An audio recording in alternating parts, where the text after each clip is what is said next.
Simple past tense നമ്മൾ ഉറപ്പായി അറിഞ്ഞിരിക്കേണ്ട ഒരു ടെൻസ് ഫോമാണ്. കാരണം LDC പോലുള്ള പരീക്ഷകളിൽ ഒരുപാട് ചോദ്യങ്ങൾ ഇതുമായി ബന്ധപ്പെട്ട് വരാറുണ്ട് എന്നുള്ളതാണ്. എന്താണ് സിമ്പിൾ പാസ്റ്റ് ടെൻസിന്റെ ഒരു സ്ട്രക്ചർ എന്ന് പറഞ്ഞു കഴിഞ്ഞാൽ സബ്ജക്ട് പ്ലസ് V2 കോമ്പിനേഷൻ ആണ്. അതായത് ഒരു സബ്ജക്ട് ഉണ്ടാവും, പിന്നെ V1 V2 V3 V2 അതിനോട് ചേർന്ന് വന്നിട്ടുണ്ടാവും അല്ലെ.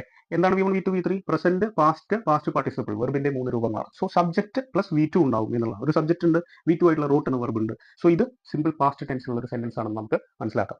ഇനി വേറൊരു കാര്യം ഇതുമായി ബന്ധപ്പെട്ട് മനസ്സിലാക്കുന്നുണ്ട്. ഓരോ V2 വെർബിനെയും നമുക്ക് സ്പ്ലിറ്റ് ചെയ്യാൻ പറ്റും എന്നുള്ളത് ഓർക്കണം. കാരണം അതിന്റെ നെഗറ്റീവ് ഉണ്ടാക്കണം, അതുപോലെ ക്വസ്റ്റ്യൻ ടാഗ് ഉണ്ടാക്കാനും ക്വസ്റ്റ്യൻ ഫോർമേഷനിലും ഒക്കെ നമുക്ക് ഹെൽപ്ഫുൾ ആയിട്ടുള്ള ഒരു ഇൻഫർമേഷൻ ആണ് അത്. ഇനി ഇത് നമുക്ക് സ്പ്ലിറ്റ് ചെയ്ത് നോക്കാം. എങ്ങനെ അതിന്റെ നെഗറ്റീവ് ഉണ്ടാക്കി നോക്കാം. എങ്ങനെയാണ് നെഗറ്റീവ് ഉണ്ടാക്കുക?